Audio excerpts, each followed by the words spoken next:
Hi everybody, this is Stuart and welcome back to the channel.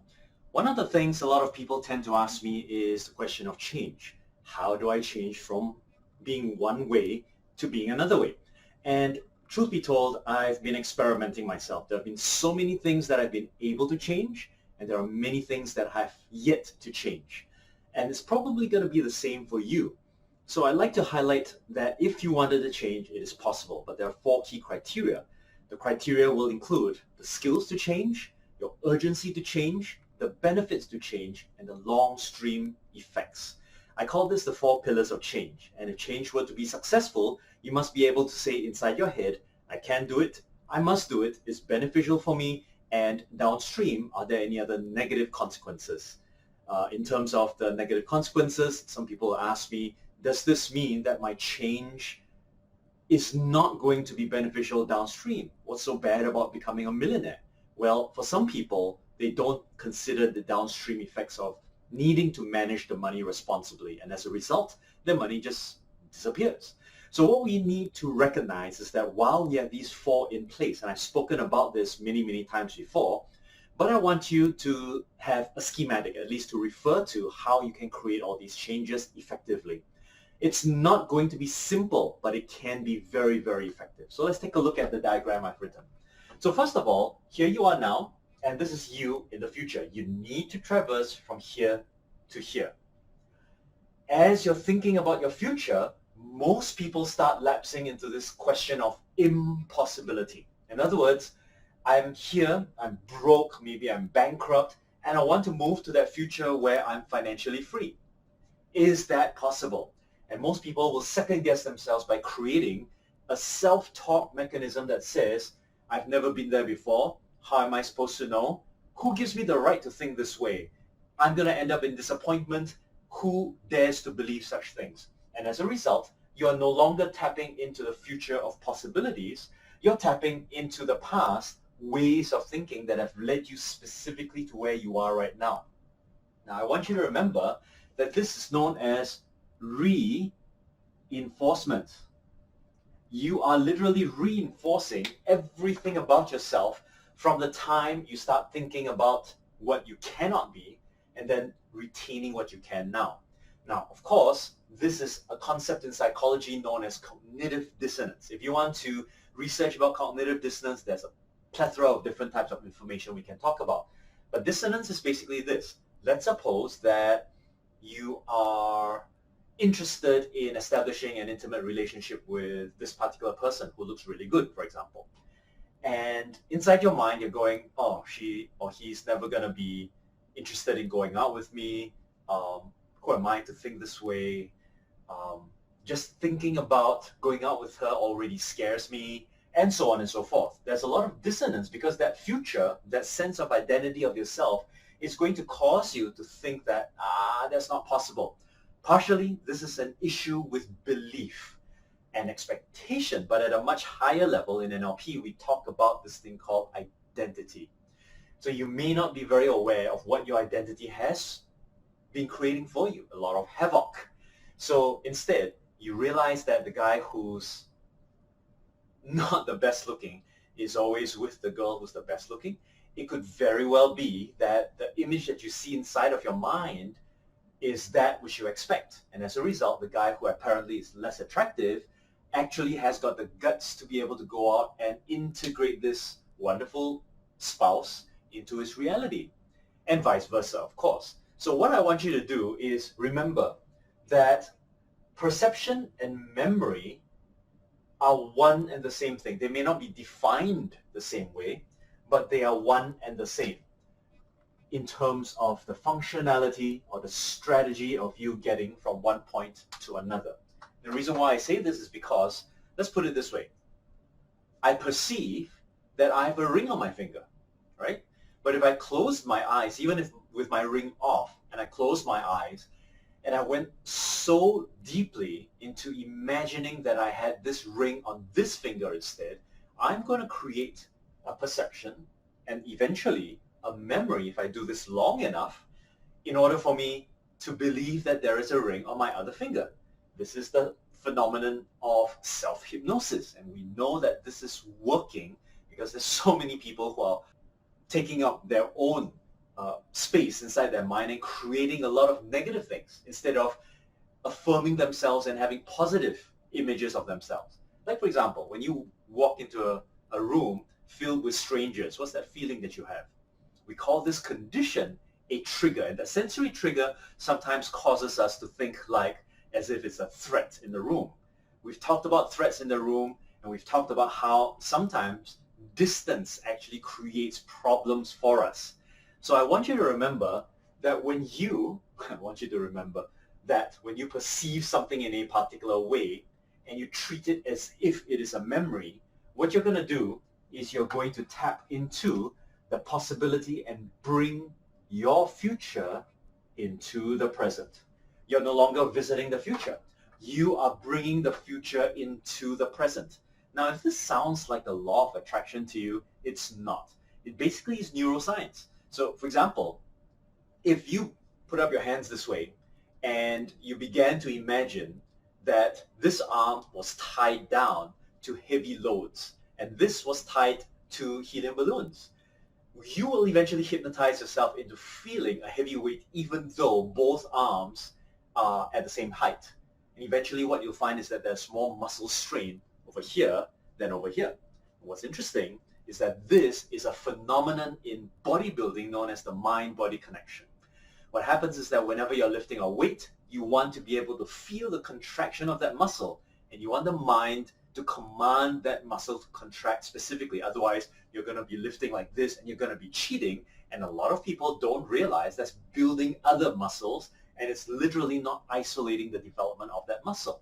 What they also have found, and Daniel Hamilton in one of his research talking about the difference between perception and memory, reveals that when you focus and you imagine muscle strength growing and contracting, it actually grows faster than if you don't think about it. How's that possible? Well, in the 1980s, a great Dr. Dennis Waitley, who wrote the book called The Psychology of Achievement, discussed this in his book. He was training Olympic basketballers, and what he found is those that visualized in a gym versus those that practiced in a gym did not have any significant difference in terms of the team improvement scores. And when you combine the two by visualizing it and seeing it inside your body, it actually creates that experience of you growing and improving far further than you actually thought. So where am I coming from? I'd like you to go into the future and begin to think about your inner dialogue. Why is this important? Because you have filled your brain with self-hypnotic thoughts. And unfortunately, many of these self-hypnotic thoughts aren't going to be helping you very much. So when you have your internal dialogue, you're saying to yourself, how can I be like this? It's impossible. Now, the trick is to be able to not just trick your mind into thinking that this is the real you now, because there's going to be a lot of rejection. What you have to do is leverage off resources of your past. For example, you want to be rich. Great. Go back to a time of your past where you break down the strategies of being wealthy or being able to utilize wealth effectively. So I'll give you an example. When we look into, let's say, again, wealth creation, there are several parts of it. Part of it is mindset. The other part is action. And a lot of this in between has got to do with the way you think about wealth. So some people think it's just earning more money. Other people realize it's not just about earning money, it's knowing how to earn the money and save it in a particular location where it grows automatically. So they call it compound interest, right? And when you take action, it is action in both buckets. One where there's savings and interest, the other one where there's active revenue. Of course, there's other actions involved in wealth, which is reducing your spending. Reducing your spending so that you know that you're not spending on stuff that's just triggered by commercials. When you take a look on YouTube, for example, or Facebook or any other space, Google Ads, you click on them and you watch that video and it's so enticing for you to buy that product or service, you actually go buy it even though you realize you don't need it. So I'd like you to remember that when you break this down, We call this a strategy. There's a macro strategy, a broad-based strategy. If you know this person well enough, you know his identity, belief system, emotional mechanism, his cognitive perceptions, his ability to take action. All of these things are encompassed inside a macro model, and that's what happens in a master practitioner training program in neuro-linguistic programming. But at the micro level, you begin to study states of being, emotional states, certain kinds of actions, very specific actions. Like, for example, how do you get motivated to save money? How do you distance yourself from the desire to want to buy stuff all the time? So all those are micro strategies. And when everything has been encompassed in an effective strategy, it can be taught to other people, because then it's all about changing their perception and memory. So what I tend to do is I look at people and I say, all right, what's your current strategy and what's the gap?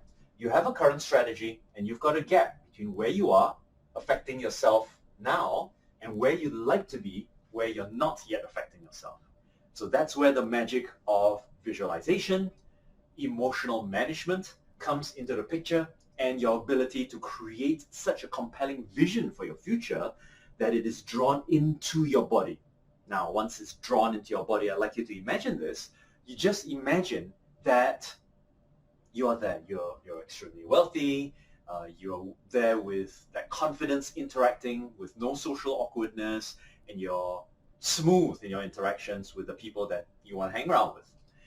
Perhaps you wanted to start a YouTube channel, and inside your mind you're thinking, I've got to have thousands of videos online. But what if you just stepped into it and you're enjoying it and you've got the right strategy? What's likely to happen is that if you just close your eyes, you're going to imagine a fantastic future. It's going to make you feel so much better about yourself.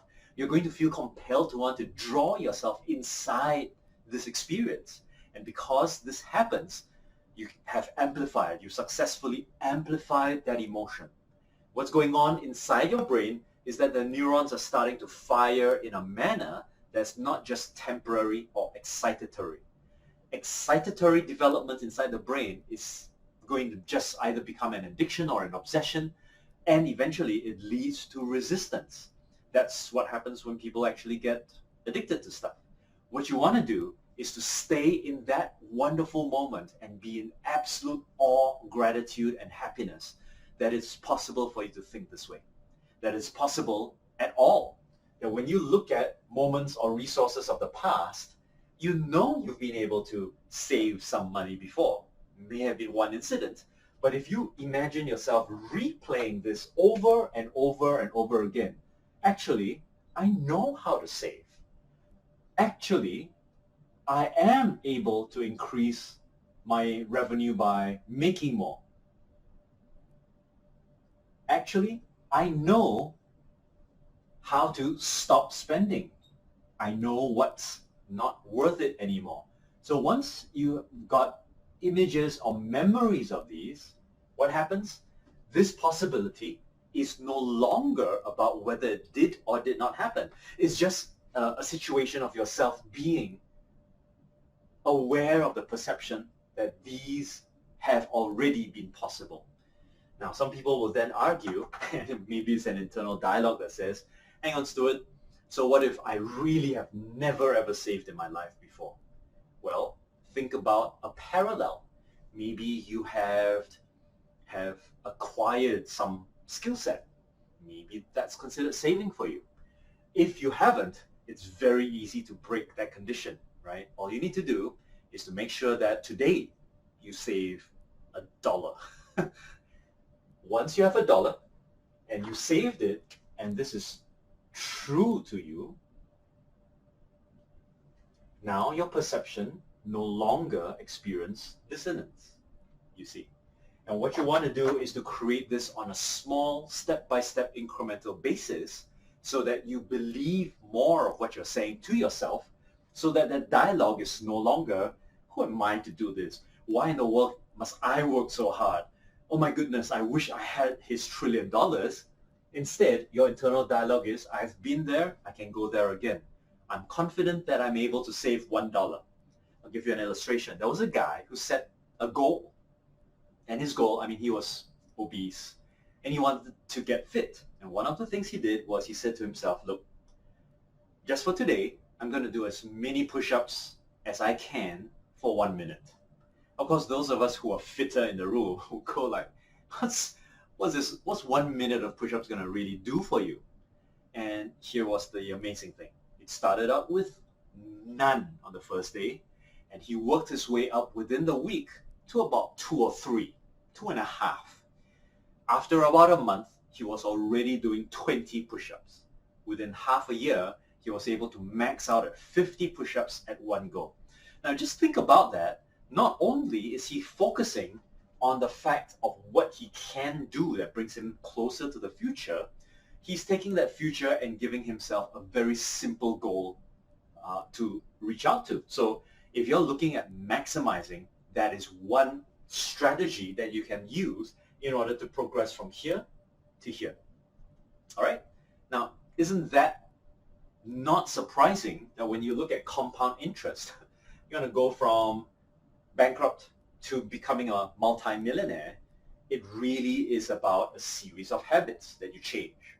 Now, let's suppose that you're morbidly obese and it seems impossible for you to have a six-pack set of abs. The other day, I was just talking to a friend of mine, and he said to himself, in fact, I was telling him, hey, would you like to start working out? And he went, yeah, I would like to start working out, but, and unfortunately, the moment he starts saying, for once in my life, maybe I can see my abs, but I'm already too old. That's part of his dialogue. And that forms a pattern of what he believes about himself now, and therefore reinforces the old version of him. To be who you've never been, you have to stop being who you have been. Right? Makes sense, doesn't it? So as a result, what I want you to do is to make a list of all that internal dialogue first. That dialogue is a blueprint of your internal belief system, and you need to hack at that dialogue. I do know some people who have got a horrible diet, and when they think about dieting, they get freaked out because diets mean to them restriction of what they can eat. Well, let's just put it this way. I'm on a diet and I eat anything that I love to eat because I've cut out those things that no longer serve as food for me, right? So I am enjoying my meals now and more so than ever. So it really is a belief system which we need to talk about once we get into the next video. The idea now is once you've highlighted these dialogue, you need to go back and ask yourself, under what circumstances has that not been true, so that your you here is able to eradicate the dissonance that prevents you from being the best version of you. Now, when you visualize yourself and you see yourself the best version of yourself now, do you just do it a day or two? Well, the answer is you do it all the time. Because if the past is constantly being elevated and you're thinking and ruminating the way you used to in the past, then this has no chance of survival. Your brain cells are not going to fire together, and as a result, you're never ever going to create a new habit. Instead, if every morning you're sitting down and you're visualizing the perfect future, and you're beginning to see yourself taking action in those steps, and you're reinforcing yourself, and you're patting yourself on the back, and you're showing yourself that it's not just a perception, it truly is a memory. That $1 that you saved is now $2 today, right? What you're going to do is you're creating a self-reinforcing set of loops that create a habit. Now, some people say, I need a lot of willpower in order to change. Let me correct that perception. It is not about willpower if it's just a daily habit. You eat every day doesn't require you willpower to remember that you eat every day. You don't, if you're exercising and you're doing it regularly, it's not about discipline anymore, isn't it? It is about your habit. And when habit kicks in, it's because that's you. That's you. And that's what I want you to begin to shift. It is a shift of your identity. Live in the possibility of who you could be, so that spiritually, psychologically, emotionally, physically, you can get the results that you want every time. This is Stuart Tan, and I hope that this has been beneficial for you. Click subscribe, like it, share it with your friends, and I'll see you in the next video.